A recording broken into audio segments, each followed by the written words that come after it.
Okay, so I wanted to record a quick overview of what we went over in the last few classes. So first, let's just talk a little bit about the interface and how to navigate around in here. So the main thing to notice is this giant 3D area here. This is how we're going to navigate around in this virtual environment.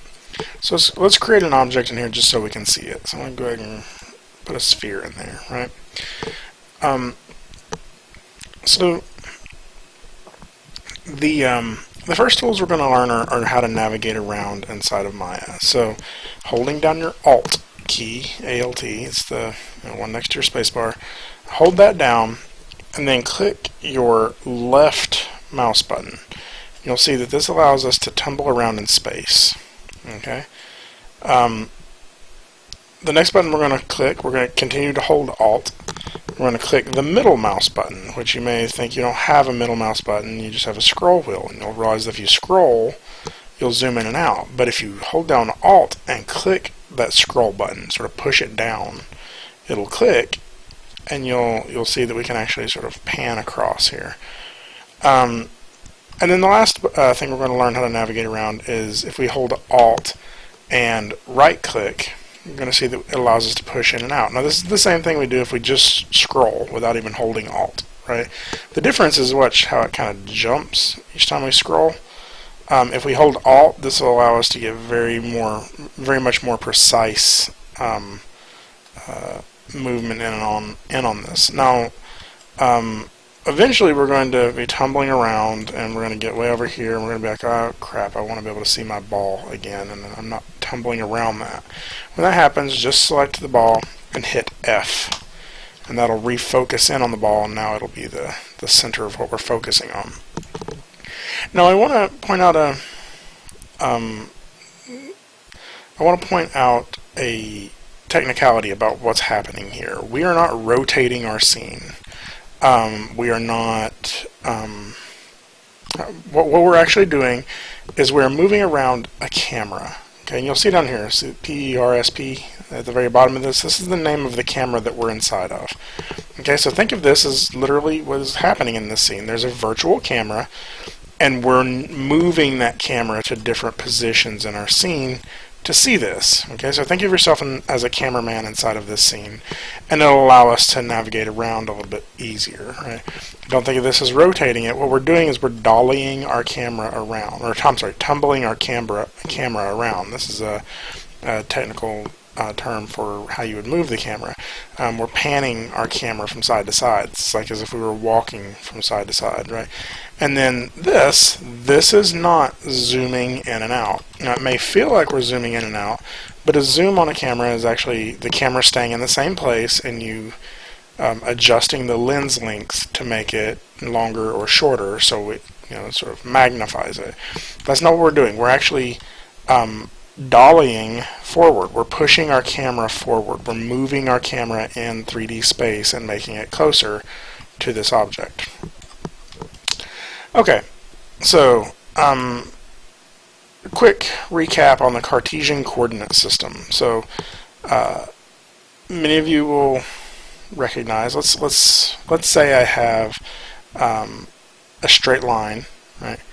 I'm gonna draw this really quick. Don't worry about what I'm doing. Let's say I have this straight line, right? And I needed you to be able to cut. This is a piece of string. I needed you to be able to cut this piece of string exactly 5 inches long. Well, I could hand you this piece of string, and you would know the origin point of that, right? That is our origin point. Right? And then you could just measure out 5 inches and say, oh, it's right there. I cut it right there. And so all you need is one piece of data. You just need that 5, right? We need that one number, right? And so this is we would call this x equals 5, right? So this is the Cartesian coordinate system, and we know that we will always call stuff in one dimension x. Okay. Now let's think again in terms of a two-dimensional space, right? So let's say I had I'm gonna get it here on the side here. Let's say I have two-dimensional space, a piece of paper, right? and I ask somebody to draw a dot on that piece of paper, and I say, from the bottom corner, it is 3 inches over, 4 inches up. Okay, and so they could draw that dot right there and say, it's 1, 2, 3, 1, 2, 3, 4. That's very sloppy, but we can get that point, any 2 points in space, by just having those 3 numbers, 3 and 4.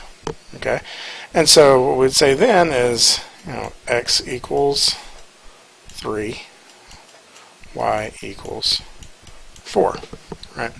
So, and we can do this. I could give a piece of paper to anyone and say, start from the lower left-hand corner and draw me a dot that is 3 inches over, 4 inches up, and everyone could draw, for the most part, the same dot. I mean, as long as your measurements are accurate, right? So now we're going to go into 3D space. So imagine you're sitting in whatever room you're sitting in now, and I say, okay, from the corner of the room, measure over 5 feet, and then measure up 3 feet, and then measure, across into the room, into depth into the room, another, 7 feet. And whatever point in space there, who knows, that may be the end of your nose, or maybe the top of your head, or maybe just an empty area in space out there. Whatever point that is, that's the number for that, right? And so we're going to call that z. So x, y, and z, right? And so I can find any point in 3D space, 5, 7, 9, I don't remember what numbers I said earlier. I can find any point in 3D space in the entire world as long as I have an origin point and 3 numbers, right? So this is the Cartesian coordinate system when we use this x, y, z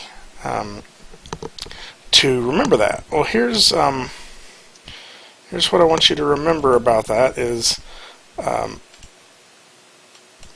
x is red,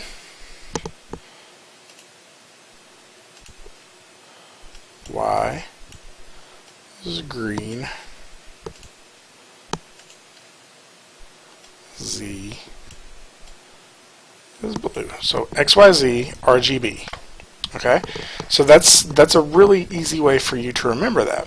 Now let's clear that off and let's go look at our 3D world here. Right? If I go back over here, you'll see in the bottom corner that I have this little bitty locator icon thing that has an X, a Y, and a Z on it, and you'll see that they're located, or that they have that color, RGB.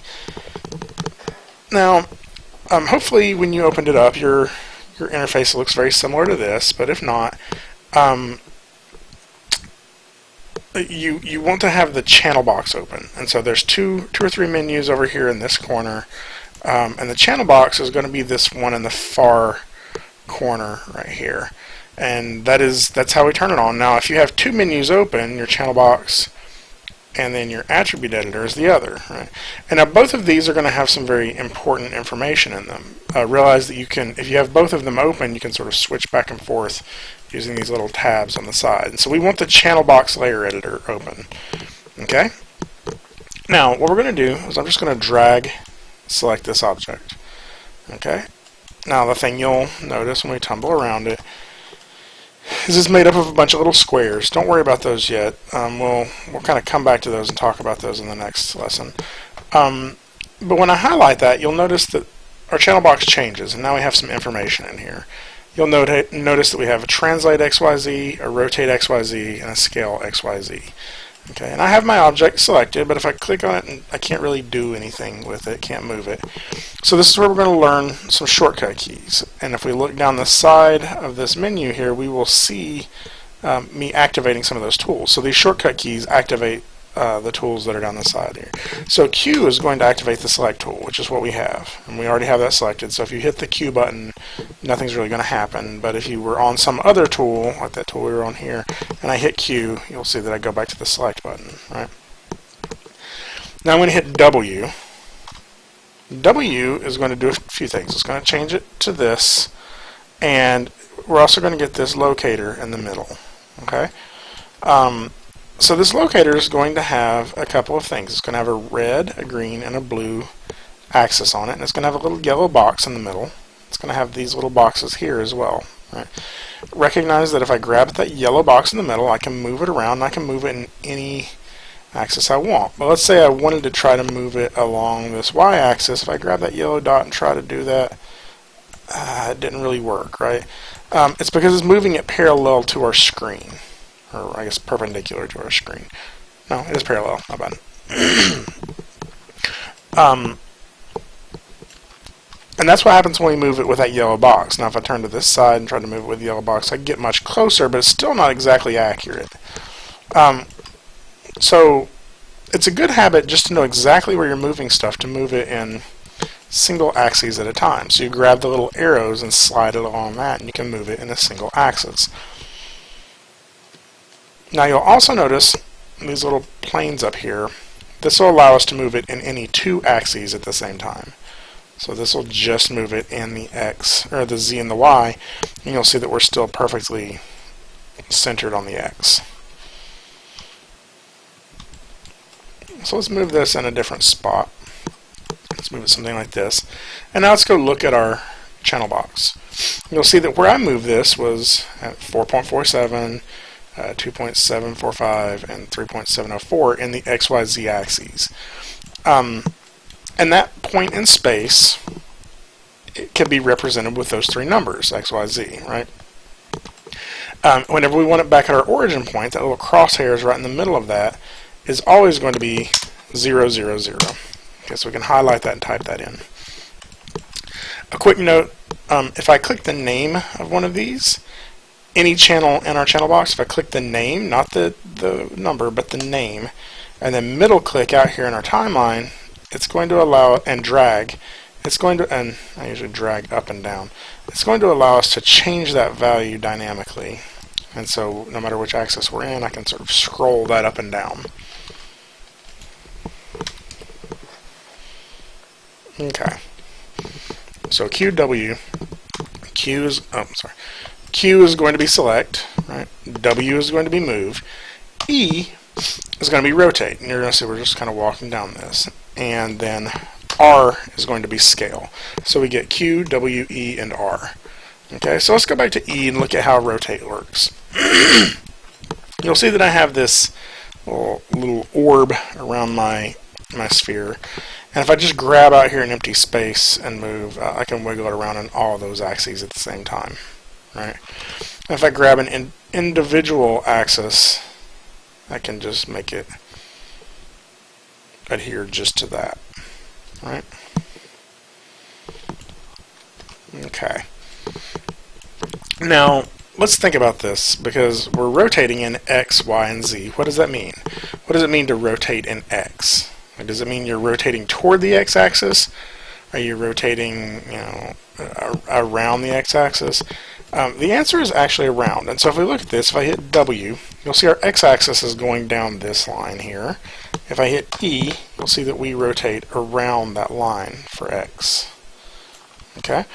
So that's the thing you have to be careful about, is recognizing that. And the other thing is, if I type 1 on my translate X and move it, it's going to move it a whole unit. It's moving it 1 unit. Right? These little squares are a unit.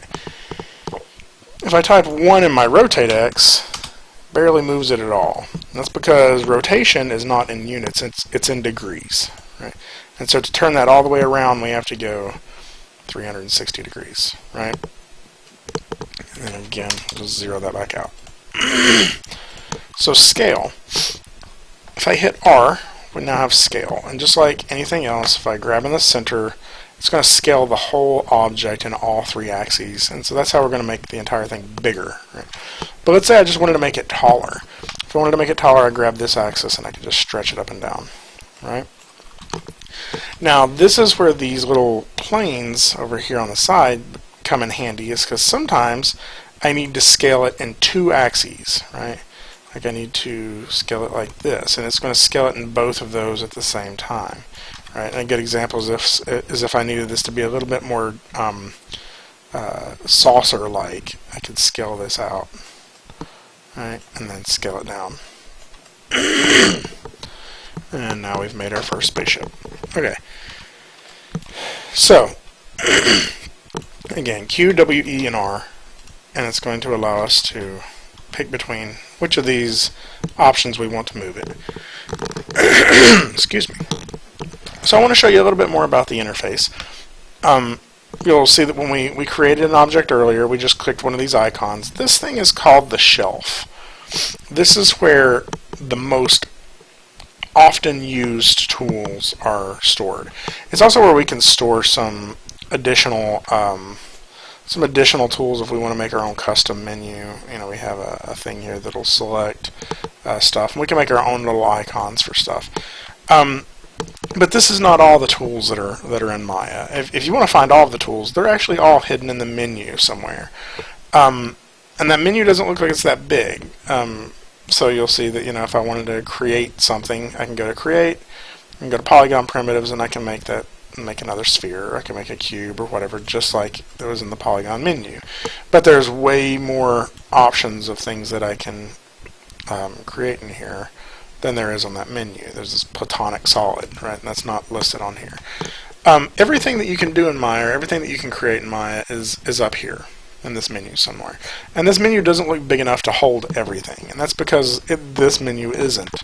If you go down to the next level, we have this modeling. It says modeling in this drop down tab, and yours may say something different right now. It's because if you click on this, you'll see that we have some other options of modes we can switch into. So if I go into animation mode, watch what happens to my menu. Completely changes, right? Now we have a new set of menu items to look at and use. And so now we can do stuff to do with animation. I can create some deformers, or, you know, I feel like there's actually a tab missing. There should be one in here that's called animate. I guess it's called key now. That's right. So this is our menu, and this is our status line. And so you'll see that you know, we're changing the status of what we're in, and that's why it's called that. There's a couple of quick icons on here that you may be using, like there's some save and open, undo, redo, which undo, again, is just like it is in every other program, Control-Z. Don't worry too much about this. These magnets are the snaps, and these are some of our rendering and shading options. But these are just some other quick go-to buttons that you use a lot. And of course, all the way out here on the status line is where we can turn on and off our channel box. Right? You can also turn on our tools menu out here, which is going to pop it up on the other side. And this is going to be some of the options for our tool. So if we use our move tool, you'll see some of the options for the move tool. There's only a few times where you really need to change this stuff, so I usually keep that closed just to give me some more room. You'll also notice that each of our viewports here have some settings. Like we have a view, shading, show, all of that stuff. And show is one that comes really in handy. We can uncheck stuff like polygons, and now we can't see our polygons, right? A couple other things. I can click this button and select my camera that I'm looking through, right? And you'll see that as I move my camera, the information changes about it. And we can click this button to turn on and off our grid. Okay, these are things that you'll probably be looking at pretty soon. Now, a couple other quick notes of things you can do in here. So this is our viewport area, or our workspace area, right? And this is our workspace, but it's filled with one viewport. If you tap the space bar, you're going to get something like this. Okay, now this is our this is our orthographic views, and this is our perspective view. And so you see this is a view of the top, the front, and the side. Right? Now, orthographic means that stuff is not going to get smaller as you go off into the distance. So everybody takes that picture of the railroad tracks, and it just sort of goes off into infinity. If you're standing in a crowd, people who are closer to you, their head is going to look much bigger than people's heads who are far away from you. That's just how light works, right? And that's great. Like everything that we do, everything we draw or whatever, we know about that. That's just the world we live in. But when we have to create something, sometimes we need to be more precise, right? So watch what happens here when I go into my top view, and I'm going to move this in my Z-axis, right? So you'll notice that as I move it, it's moving in the top view and the side view and the perspective view, but it looks like it's staying the same in the front view. It's not staying the same, it's just not getting smaller as it goes away from us, right? As opposed to if I were looking at it from, the perspective side view and moved it in that axis, it looks like it's getting smaller as it goes away. See that? Getting bigger as it comes closer.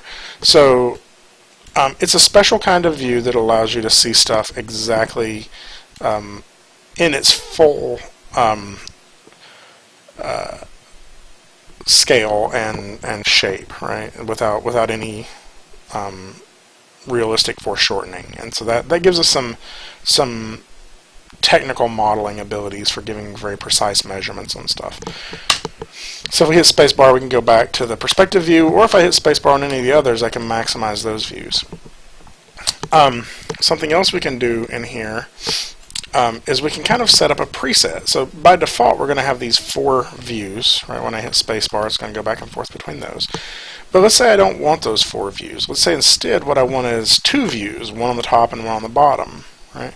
Well, that's what some of these presets are for here, and there's a lot of ways of customizing it, but this is just sort of a quick preset. And if I click this button, now I have a top view, and then I have this other menu on the bottom. Now, this is the graph editor, and we'll get into that when we're in animation, but I can actually change this to anything I want to just by going to panels, and let's say I just wanted my perspective view on the top and my orthographic side view on the bottom. Then I can do that, and now I just have these two panels, right? And I can use this to do any of the modeling I want. And again, if I hit spacebar, I can just go back and forth in between the two. So I have to tap spacebar. Anyway, that's great. My program's acting up, not letting that work for me. So let's just minimize this just to get it out of the way. Okay. So just a quick overview of some of the rest of the interface. Again, if I select this object in here, my channel box comes up. My attribute editor has a whole lot more information about it and all of the different nodes that go into making this. And so here's some additional changes I can make in here. And we'll definitely get into this later, like some of the attributes of the nodes that are piped into this that make this object possible, including like its color, right? But that's not an attribute of this object, that's a separate node, and so we will talk about that a little bit later. And the last thing I want to point out about the interface is sort of this entire giant bottom area. So the first 2 lines here are to do with animation, and just like any other timeline, I can sort of scrub along through here and find a different point in time. Right? This is in frames, and there are 24 frames in a second of animation by default in Maya. We can change that. We can make it 30 if we wanted to, or even 60, but by default Maya is going to go to 32. I'm sorry, 24. This is going to allow us to change the range of that timeline we see. We can make it smaller and see fewer frames, larger and see more frames. This next line down is our MEL script line. Now you don't need to worry about this too much, but let me explain to you what this is. MEL is Maya's embedded language. Okay, Maya embedded language. And that's a scripting language that is inside of Maya that allows us to perform all sorts of different tasks, right? So the interesting thing to note is that anything I do in Maya, selecting that object, actually has a script associated with it. It's a really short script. If we go all the way out here to the end of this line, you'll see this little box. So if I click on that box, you'll see that as I do stuff inside of Maya, as I deselect it, it creates a little script for that. That's select-cl semicolon. That means deselect everything, right? When I select my sphere, select-sphere1, psphere1 semicolon, right? And so everything I do is a script, and if I were to copy that script, Control-C, paste that into here, and hit enter, you'll see that it just runs that action. It selects that sphere.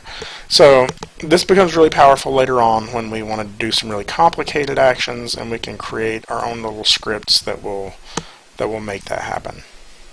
Okay. So let's look at the very bottom line, which is this my Internet Explorer. Thanks, Internet Explorer. There we go. This little bottom line, which we call our Helpline. Okay, and so you'll notice that as I mouse over, like an icon, words pop up on that, right? And so when I mouse over here, it's the polygon sphere. Create a polygon sphere on the grid. You'll also notice that if I leave my mouse alone for long enough, it's not doing it on mine, but usually it will pop up a little help box explaining to you what that item does. I don't know why mine's not popping up, but usually there'll be a little yellow box that'll pop up next to your mouse that'll tell you a little bit more information about that. So those are really quick ways of getting some information about things you may not know about yet inside of Maya. And be like, hey, what's this thing do? And when you mouse over it, you say, oh, it's down here at the bottom. It says it's the bevel components. If my Internet Explorer thing will go away. Create a bevel along the selected edges or faces. And so now we know what that tool does. Okay, the last couple of quick things I want to show you, because this is something you will run into. Let's say we have I just hit delete to delete that object. I want to create a box. Okay, let's say I'm moving around in my box and I get my QWER to move it, right?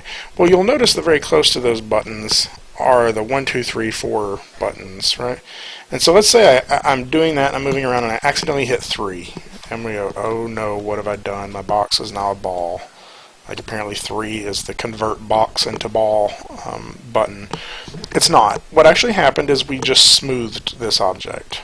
And we didn't even smooth it. We have a smooth preview of it. This is a preview of what the object would look like smoothed. And so if I hit 1, it'll just take it back to the unsmoothed version. 2 will show us sort of an echo of the unsmoothed with the smooth in the middle, and then 3 is smooth. So 1, 2, 3. All right. Let's say we accidentally hit the 4 button. Okay. Actually, that's back to 1, so we can just see the box. Let's say we accidentally hit 4. It's going to go to this, and you're like, oh, I somehow deleted my textures. You didn't delete your textures. This is the wireframe mode. Okay. This is allowing us to see the wireframe that goes into making up this object. So 4 is wireframe, 5 is shaded, 6 is textured, and 7 is lit. And you see that we don't actually have any lights in our scene right now, so that's why we get this black box, because there's no lights to actually illuminate it. So I'm just going to go back to 5 so we can see it in shaded mode. So those are buttons that people run into and often accidentally press and didn't realize what they've done. So in the next video, we're going to go into some basic polygon modeling for this box. I'm going to be building off of the Bridge project, the principles of digital animation class uses. So to let you know, for that project, what I give them is a large selection of just sort of pieces of a bridge that are all scattered, and they have to put those together. So so just know that those are out there, and that's what we'll be working on in the next lesson. So thanks.